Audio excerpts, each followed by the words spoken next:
Welcome back, RVA Strong fans. I'm Kevin Dentina with Tidewater Physical Therapy, and part of our RVA Strong venture this month, I'm here with Kimber McQueen of Balance Pilates, and ready to take on a Pilates course. And so, first question I have is, tell me a little bit about the history, just briefly, of Pilates. How long has it been around? Well, it's been around since about the 1930s. It was actually invented by a man named Joseph Pilates, who was German. And he kind of started off, he called it contrology, Okay. but it was all about a mind-body, concentration, control, first little inklings of core stability in there, which we know a lot more. We know a lot more about that today.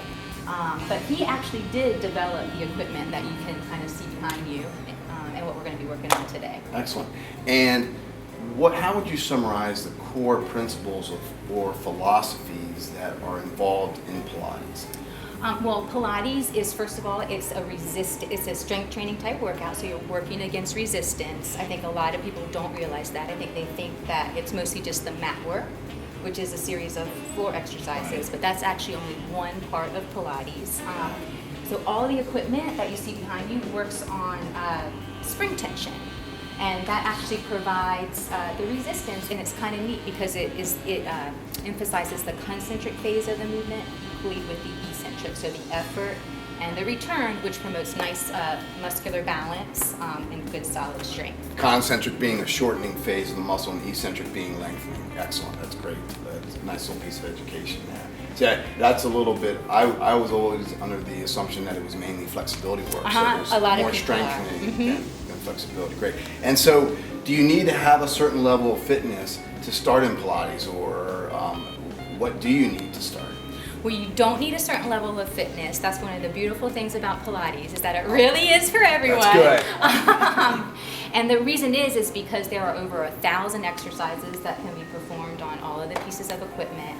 We have essential level exercises, intermediate, advanced, so it really is for people who are new to fitness, to the super fit, looking for the next challenge, everyone in between, we like to say. And so, super fit, you can still get like you. I don't know about that. We'll find out. But you can still get a workout, and even if you're really already fit. And how long does a typical workout take? I'm sure it could be unlimited, but to get a good workout, how long? The sessions are 50 minutes long. Okay, excellent, good. And then in terms of cost to get started at a studio like yours, how much is it? Is it by session, or is it sold in blocks of time?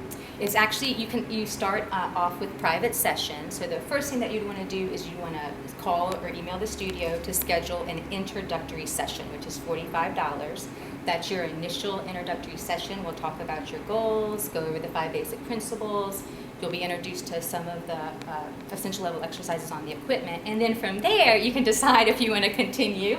And you can continue with private sessions. You can go into semi-privates and small group options as well, which is nice. Are there certain injuries or precautions that if one has, or certain conditions, that you should avoid Pilates, or do you take those into account when you talk with the people starting to come to your class? All of our instructors are really well trained. They go through a rigorous training program. And as I was saying before, that's the nice thing about Pilates. We really can modify typically. We don't want to be working with somebody who's injured. They want to go see you. Right. But Thanks for the after, we can certainly modify and make the workout appropriate for people with, minor low back pain, Great. Things like that.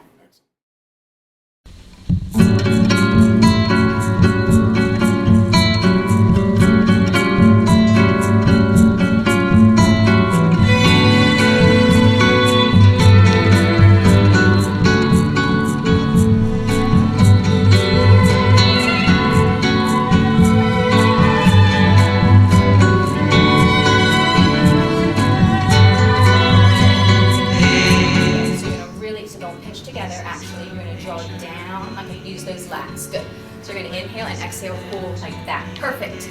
Good. And 2. Nice. This is great. 3. Perfect. Nice. And 4.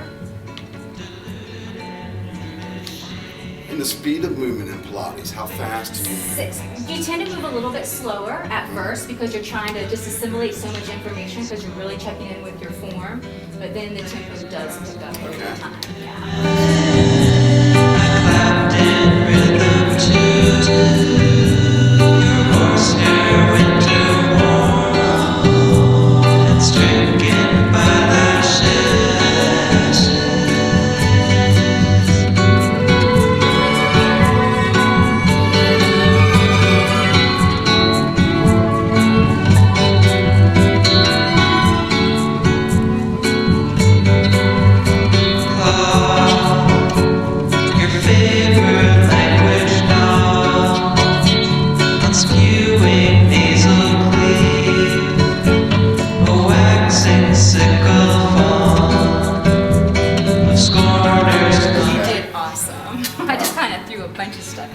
I will tell you, I was surprised. I didn't know what to expect, but the one thing I surely didn't expect was the amount of strengthening that you get in a Pilates course. I was thinking core, stability, breathing, which I think are all accurate, but the resistance training that's incorporated into the movements while you're focusing on your core and your breathing was surprising to me. So I'd encourage you to try it. I think you'll like it, and anything's worth trying at least once. And so I'd say get out, try to come to a Pilates course. It's a nice way to blend some breathing, some core work, some flexibility and strengthening with minimalistic and simplistic type of equipment, yet complicated at the same time. So good luck, get out there, RVA strong. Look forward to seeing you next month.